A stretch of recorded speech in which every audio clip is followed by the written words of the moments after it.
আমরা যারা শ্রীকৃষ্ণকে ভালোবাসি, যারা শ্রীকৃষ্ণের ভক্ত, তারা সকলেই জানি রাধা ছাড়া শ্রীকৃষ্ণ অপূর্ণ।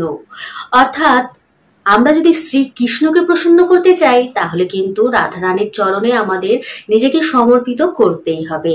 তাই আমাদের রাধা রাধা নাম করতে হবে।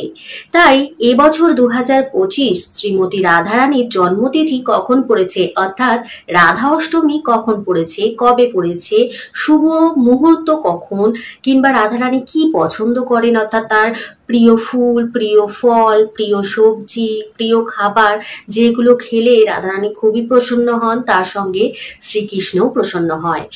কিন্তু সবচেয়ে বড় কথা হচ্ছে শ্রীমতী রাধারানী শ্রীকৃষ্ণকে এতটাই ভালোবাসেন, আমরা যেটা ভক্তি ভরে শ্রীকৃষ্ণকে অর্পণ করব সেটাই কিন্তু শ্রীমতী রাধারানীর পছন্দের। তবুও কিছু কিছু পছন্দের জিনিস আছে যেগুলো যদি আমরা ভগবান শ্রীকৃষ্ণের প্রিয়তমা বলতে পারেন, কিংবা রাধারানীকে মা হিসেবে অনেকে পুজো করে থাকেন, তো সেই রাধারানীর কিছু প্রিয় পছন্দের জিনিসগুলো আছে যেগুলো যদি আমরা রাধারানীকে অর্পণ করি কিংবা নিবেদন করি তাহলে শ্রীমতী রাধারানী খুব তাড়াতাড়ি প্রসন্ন হন এবং আপনাকে কৃষ্ণ ভক্তি প্রদান করেন। তো চলুন সেইগুলো দেখবো। তার সঙ্গে সবার আগে জানবো যে রাধা অষ্টমী কবে পড়েছে, কখন পড়েছে, কি বারে পড়েছে। তো চলুন সেগুলো এক এক করে আমরা দেখে নিই।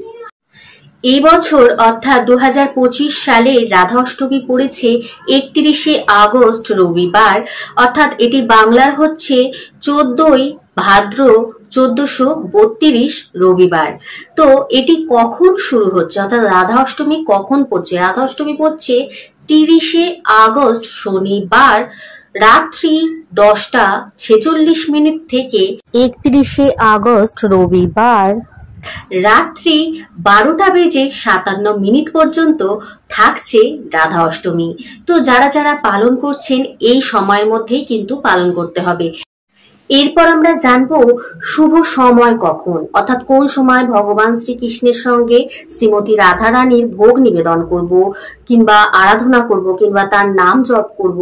তো সবচেয়ে শুভ সময় হচ্ছে 31শে আগস্ট রবিবার বেলা 11টা, অর্থাৎ সকাল 11:05 থেকে দুপুর 1:38 পর্যন্ত। এই সময়কালের মধ্যে যদি আমরা ভগবান শ্রীকৃষ্ণের সঙ্গে শ্রীমতী রাধারানীর ভোগ নিবেদন করি, তার সেবা করি, তার পুজো করি, তাহলে কিন্তু খুবই ভালো ফল আমরা পাবো।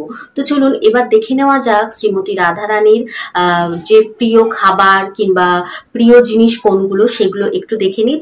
এর সঙ্গে জানবো আমরা রাধা অষ্টমীর মাহাত্ম্য। তো চলুন ভিডিওটা শুরু করা যাক। শ্রীমতী রাধারানীর প্রিয় রং নীল, প্রিয় ফুল চন্দ্রমল্লিকা, জুঁই, কাঠগোলাপ, মালতী, পদ্ম, চম্পক ও কদম। প্রিয় ফল আতাফল এবং প্রিয় সবজি হচ্ছে কচুমুখী, অনেকে কচুর ছড়াও বলে। প্রিয় মিষ্টি কালাকাঁদ, রাবড়ি, মালপোয়া ও পাটিসাপটা। এরপর প্রিয় তরকারি হচ্ছে আরবি সবজি, কচুর শাক, মিষ্টি কুমড়োর তরকারি। এছাড়া আপনি ভগবান শ্রীকৃষ্ণকে যেটাই নিবেদন করবেন সেটাই শ্রীমতী রাধারানীর সবচেয়ে পছন্দের। রাধা অষ্টমীর দিন অবশ্যই শ্রীমতী রাধারানীর চরণে ফুল নিবেদন করার সময় ওম নমো রাধিকা ওই নমো বলে ফুল নিবেদন করবেন। রাধা অষ্টমীতে কিভাবে অভিষেক করবেন ও কিভাবে পুজো করবেন? সবার প্রথম রাধা অষ্টমীর দিন সকালে স্নান সেরে নিন এবং স্নান সেরে সর্বপ্রথম আপনি চলে যাবেন নিজের পুজোর ঘরে এবং সেখানে গিয়ে যেখানে আপনি ঠাকুরের মন্দির তৈরি করেছেন কিংবা যেখানে আপনি শ্রী বিগ্রহ রাখেন, অর্থাৎ যুগল মূর্তি যেখানে রাখেন আপনি, সেখানে ভালো করে পরিষ্কার পরিচ্ছন্ন করুন। দিয়ে মূর্তি দুটিকে নামিয়ে একটি পাত্রের মধ্যে বসান। তারপর দুজনকে পঞ্চামৃত দিয়ে স্নান করান এবং তারপর স্নান করানোর পর তাদেরকে নতুন বস্ত্র ধারণ করিয়ে যেমন শৃঙ্গার করে তেমন ভাবে শৃঙ্গার করুন। পঞ্চামৃততে থাকবে দুধ, দই, ঘি, মধু, চিনি এবং গঙ্গা জল। তুলসী পাতা দিতে পারেন, কিন্তু তবে শ্রীমতী রাধারানীকে তুলসী পাতা দিয়ে স্নান করানো যাবে না, আপনি কিন্তু শ্রীকৃষ্ণকে তুলসী পাতা দিয়ে স্নান করাতে পারেন। এরপর শঙ্খ দিয়ে স্নান করাতে হয়, তারপর চন্দন ও গোলাপ জল মিশিয়ে একটি মিশ্রণ তৈরি করতে হয় এবং সেটি দিয়ে কিন্তু অভিষেক করতে হয় বিগ্রহের ওপর। তবে যাদের সেরাম সামর্থ্য নেই, অত সরঞ্জাম সে জোগাড় করতে পারেনি, তারা শুধুমাত্র পঞ্চামৃত দিয়ে স্নান করালেই তাতেই মা রাধা প্রসন্ন হয়ে যাবেন। আমরা সর্বদা এটাই বলি যে আপনি ভাব দিয়ে পুজো করেন নাকি সামগ্রী দিয়ে।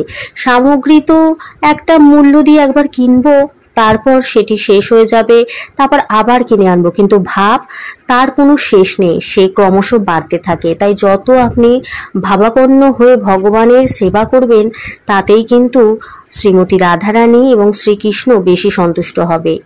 এরপর আপনারা সুগন্ধি ফুল দিয়ে ভালো করে শ্রীমতী রাধারানীকে সাজান, অর্থাৎ শৃঙ্গার করুন, কারণ শ্রীমতী রাধারানী ফুলের সাজ খুবই পছন্দ করেন এবং তাদের গায়ে মিষ্টি যে সুগন্ধি স্প্রে গুলো থাকে, অর্থাৎ যেগুলোকে সেন্ট বলা হয়, তেমন কিছু দিয়ে তাদের গায়ের মধ্যে লাগিয়ে দিন। এটা মাথায় রাখবেন, যেহেতু অষ্টমী তিথিতে শ্রীমতী রাধারানী জন্মগ্রহণ করেছেন, তো অষ্টমীর অর্থাৎ 8টি করে ফল, 8টি করে ফুল, সকল কিছু 8টি করে দিলে বেশি ভালো হয়। তবে আমি আগেই বললাম, যাদের যেমন সামর্থ্য সে সেইভাবেই কিন্তু পুজো করবেন।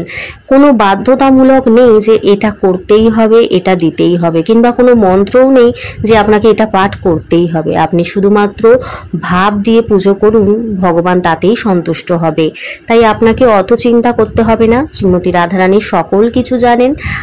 আসলে কি বলুন তো, সেই গানটা আছে না, আমি মন্ত্র তন্ত্র কিছুই জানি না মা, সেরামি।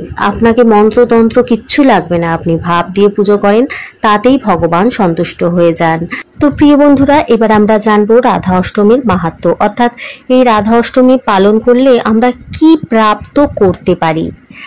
কথায় বলে, যারা রাধা জপে তাদের সকল বাধা কেটে যায়। শ্রীকৃষ্ণকে পেতে গেলে রাধাকে আঁকড়ে ধরতে হয়। বলা হয় 1 লক্ষ একাদশী পালনে যে পূর্ণতা ফল অর্জন করা যায়, একটি রাধা অষ্টমীর ব্রত পালন করলে তার থেকে বেশি পূর্ণ ফল লাভ হয়। যারা জন্মাষ্টমী ব্রত পালন করেছেন তারা যদি রাধা অষ্টমী ব্রত পালন না করেন, তাহলে কিন্তু জন্মাষ্টমীর ব্রতও আপনার সফল হবে না। সবার প্রথম আমি আপনাদের আগেই বললাম, 1 লক্ষ একাদশীর ফল লাভ হয় যদি আমরা রাধা অষ্টমী ব্রত পালন করি। এবং একটি রাধা অষ্টমী ব্রত পালন করলে আমরা যদি ব্রহ্ম হত্যাও করে থাকি, সেই পাপ থেকেও কিন্তু আমরা মুক্তি লাভ করতে পারি।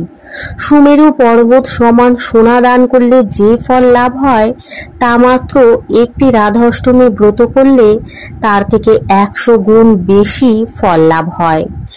একটি রাধা অষ্টমী করলে সহস্র কন্যাদানের ফল লাভ হয়।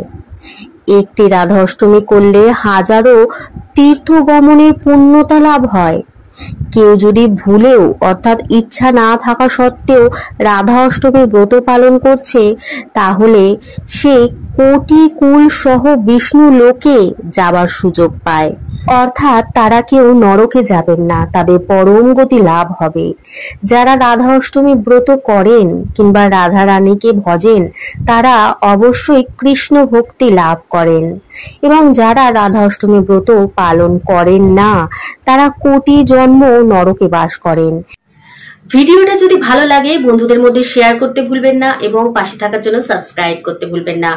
ভালো করে রাধা অষ্টমী পালন করুন, এটাই আমার কামনা। তো ভালো থাকুন, সুস্থ থাকুন, সুরক্ষিত থাকুন, ভালোবেসে বলতে থাকুন হরে কৃষ্ণ, রাধে রাধে।